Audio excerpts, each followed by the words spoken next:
C'est bien ça? Oui, parce qu'il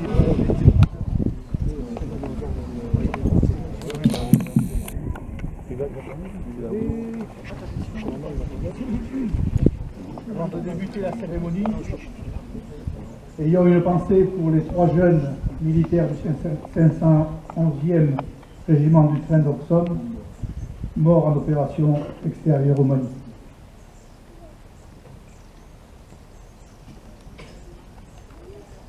« 71 ans après la fin de la Seconde Guerre mondiale, la France commémore aujourd'hui la capitulation sans condition de l'Allemagne nazie face aux armées alliées.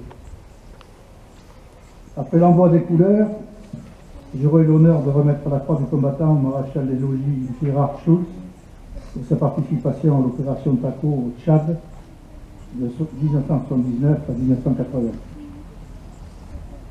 Il sera procédé ensuite aux lectures des manifestes de l'Union française des anciens combattants par les élèves de l'école du parc de Toulousette, de la Fédération nationale des combattants prisonniers de guerre combattants d'Algérie, Tunisie, Maroc, par M. André Samadé, président du comité de Saint-Sevé, du secrétaire d'État à la Défense des anciens combattants et de la mémoire, par M. le maire.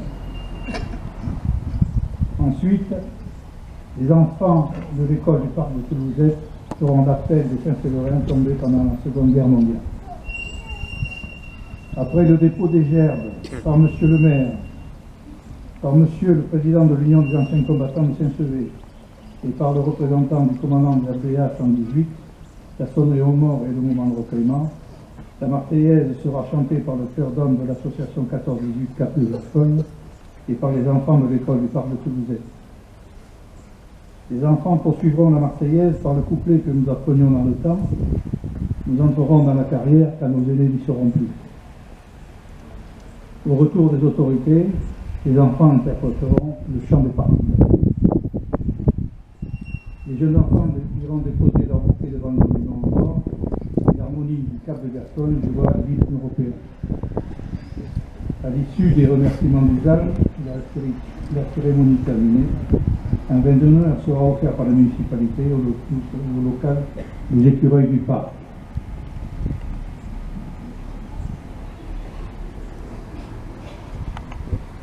Ensemble au commandement, garde à vous.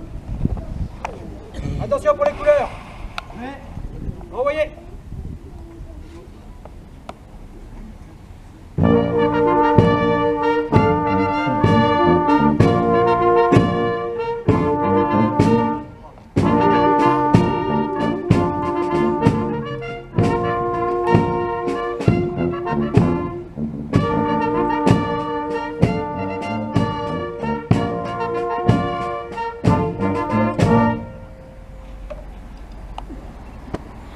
Repos.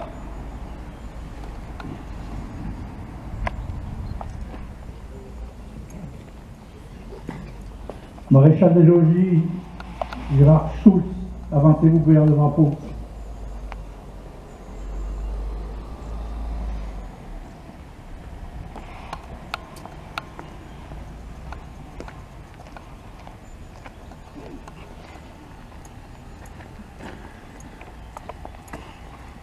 J'allais donner les choses. Au nom du secrétaire d'État à la Défense, je vous décernant la croix du combattant.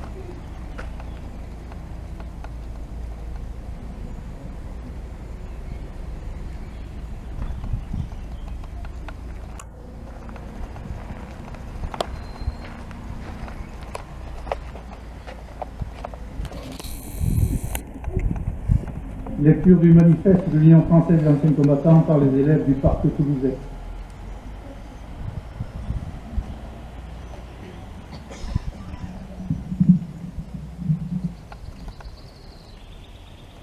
Le 8 mai 1945, l'Allemagne hitlérienne capitulait sans condition.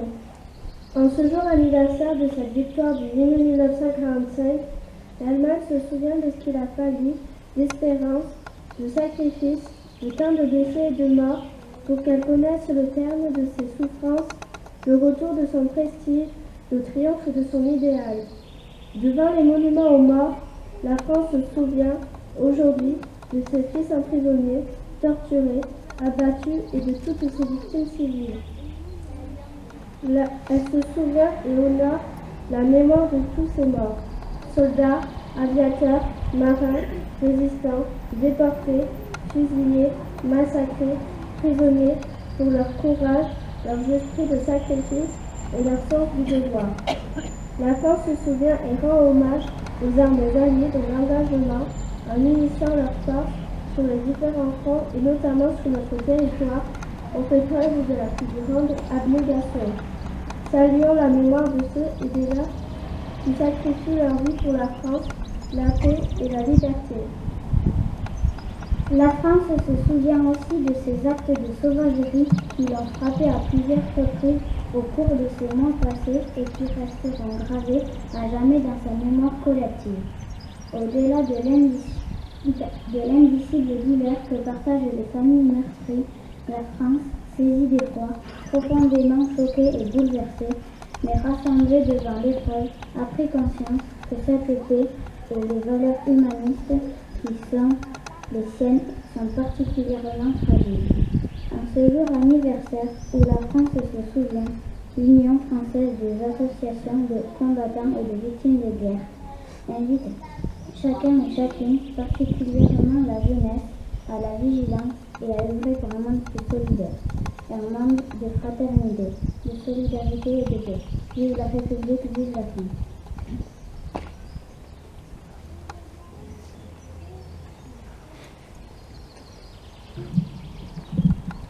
Lecture du manifeste de la Fédération nationale des combattants prisonniers de guerre, combattants d'Algérie, Tunisie, Maroc, par M. André Samadé, président du comité de Saint-Sevé.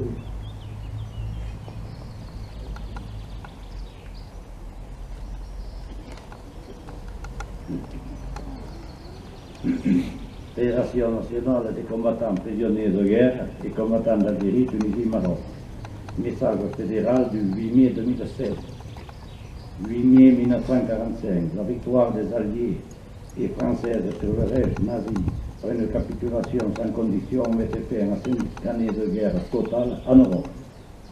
Moins d'un quart de siècle après la dernière, ainsi dénommée par les valeureux poilus, rescapés de Verdun, de la Somme et d'ailleurs, la conflagration de la Seconde Guerre mondiale dépassa par son intensité totale et dans l'horreur des faits immorables.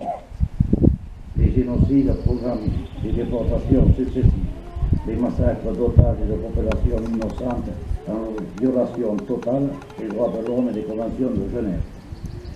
Ces crimes de guerre, qualifiés de crimes contre l'humanité, trouvèrent en partie leur épilogue lors du procès de Nuremberg jugeant les criminels nazis.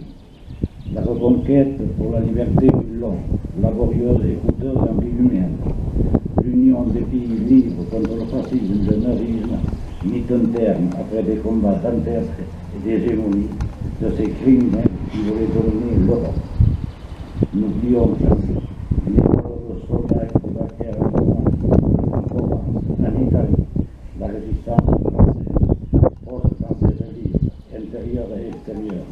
Tous les réseaux engagés dans cette lutte pillèrent chaque leur action de guérilla et de sabotage.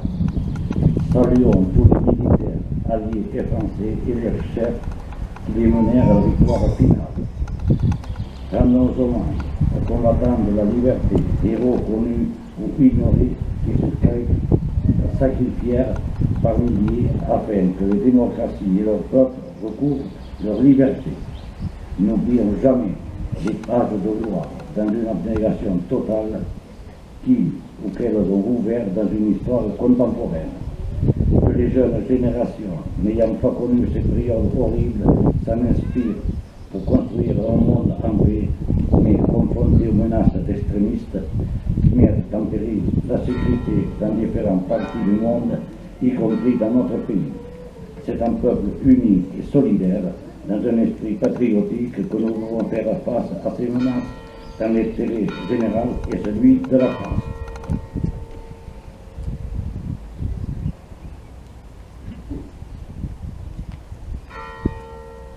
Lecture du manifeste du secrétaire d'État à la Défense chargé des anciens combattants et de la mémoire par Monsieur le maire.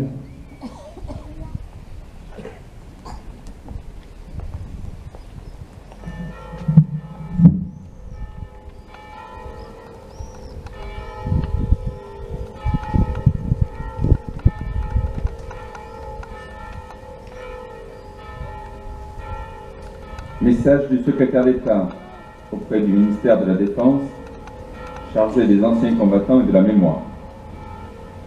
Il y a 71 ans, les hostilités de la Seconde Guerre mondiale prenaient fin en Europe. Mais il fallut attendre le 2 septembre 1945, avec la capitulation du Japon, pour qu'elle cesse sur l'ensemble des continents. Le 8 mai 1945, la France et l'Europe, dont la reconquête de la liberté avait commencé plusieurs mois auparavant, s'apprêtaient à retrouver la paix.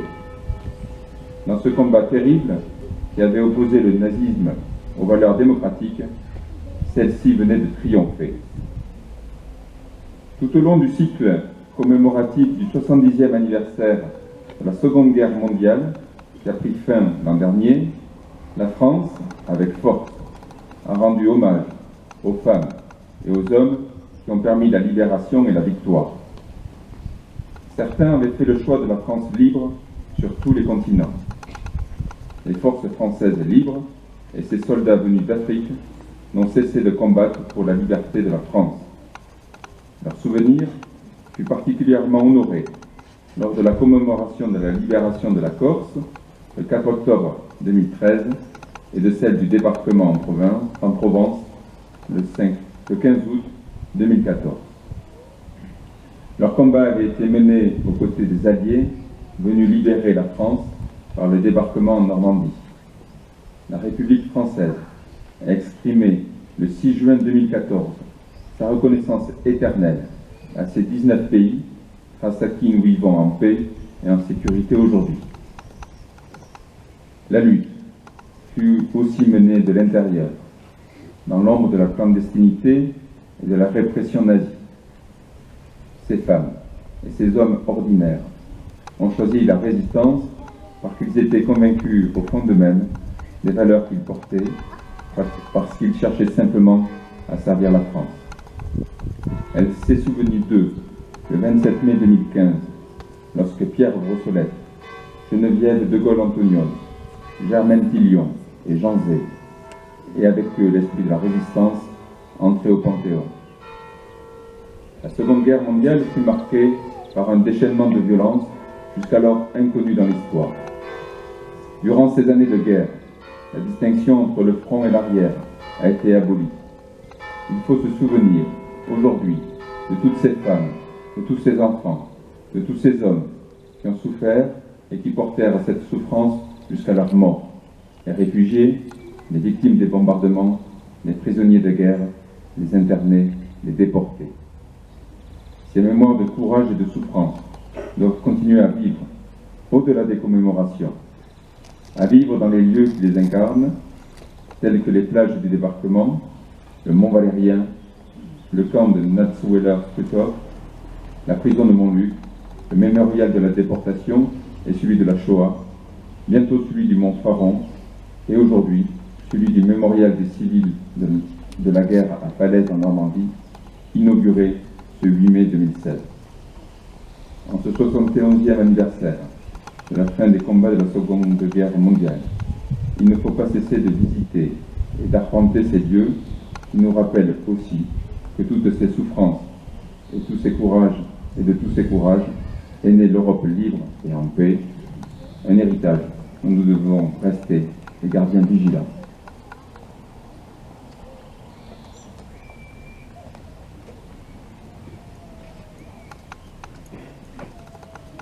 L'appel des morts pendant la guerre 39-45 et Saint-Séverin. Réponse Gaston. Mort pour la France. Caperne René. Mort pour la France. Tubrou André. Mort pour la France. Clavé Jean. Mort pour la France. La Maison Charles. Mort pour la France. Vautouz Pierre. Mort pour la France. Madreille Pierre. Mort pour la France. Lartigue Armand. Mort pour la France. Placin André. Mort pour la France. Lantier Gaston. Mort pour la France. Tasquet Éloi. Mort pour la France. Salon Eugène. Mort pour la France. De la Touche Pierre. Mort pour la France.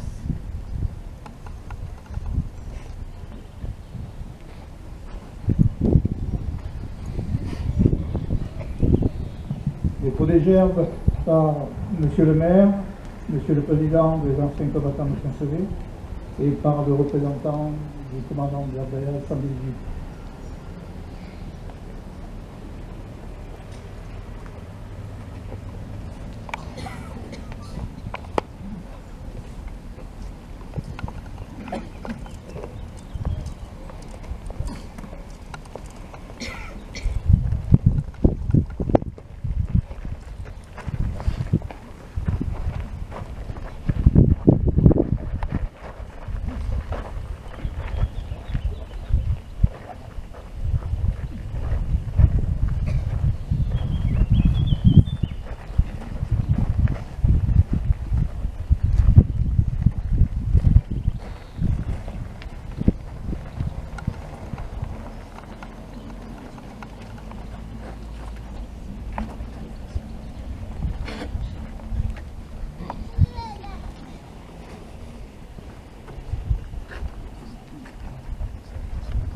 Garde à vous.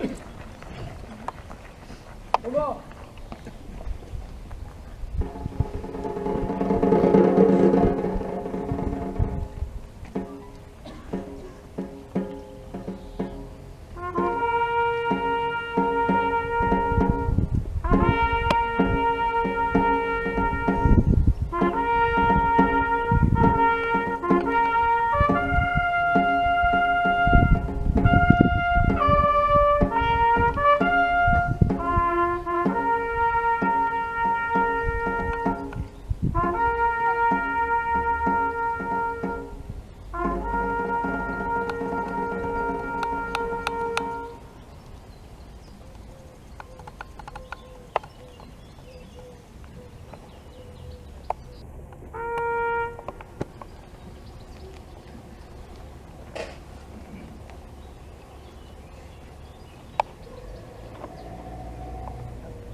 Les enfants chantent le chant des partisans.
Les enfants peuvent aller déposer leur bouquet.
Maréchal des logis Gérard Schulz, succinctement sur quelques mots sur cette opération qui fut la première opération extérieure menée par l'armée française. Cette opération militaire menée de février 78 à mai 80, dans le prolongement de la guerre civile tchadienne déclenchée en 1965, avait pour objectif de soutenir l'armée tchadienne et de contrer puis désarmer les rebelles du Front de Libération Nationale du Tchad, le FROLINA, conseillé et armé par la Libye. De nombreuses unités de l'armée de terre y ont été engagées, dont la LAC, l'aviation légère l'armée de terre, unité d'appartenance du maréchal des logis Gérard Schulz, de l'armée de l'air et de la marine. Le maréchal des logis Gérard Schulz est entré dans l'aviation légère de l'armée de terre en mai 1977, breveté MP2. Il a servi 9 ans au 3e régiment d'hélicoptères de combat d'Étain dans la Meuse, puis 8 ans au groupe d'hélicoptères légers, le combat dans le Rhône. Le maréchal des logis Gérard Schulz a pris part à l'opération Taco au Tchad de décembre 1979 à avril 80. Médaillé des territoires outre-mer, de la médaille de bronze de la défense nationale, la médaille de la reconnaissance de la nation lui a été remise ici par le capitaine Max Prasikos le 11 novembre 2006. Titulaire de la carte du combattant depuis décembre 2015, il était tout naturel qu'aujourd'hui lui soit décernée la médaille du combattant, dont j'ai eu à sa demande l'honneur et le plaisir de la lui remettre. Je suis heureux de vous avoir remis cette décoration, car on peut se demander pourquoi les secrétaires d'État à la Défense chargés des anciens combattants successifs tardent encore à reconnaître les mérites des militaires engagés dans l'opération Taco, puisque nombreux de vos camarades ne sont toujours pas titulaires de cette décoration, importante à plusieurs titres. Pourtant, il y a eu 2500 hommes engagés, 39 morts, 102 blessés, 2 Jaguars et un hélicoptère abattu et de nombreux véhicules détruits. Merci pour les services que vous avez rendus pendant 17 ans à l'armée de l'aviation légère de l'armée de terre et je vous félicite encore. Merci beaucoup.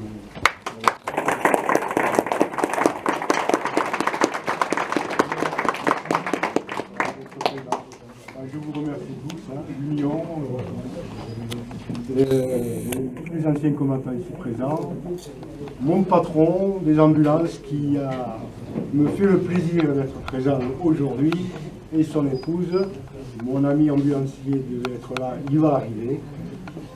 Et donc vous avez tout dit sur cette opération qui m'a permis de recevoir cette médaille et de vous rejoindre et de pouvoir continuer toute cette association ici présente. Merci beaucoup.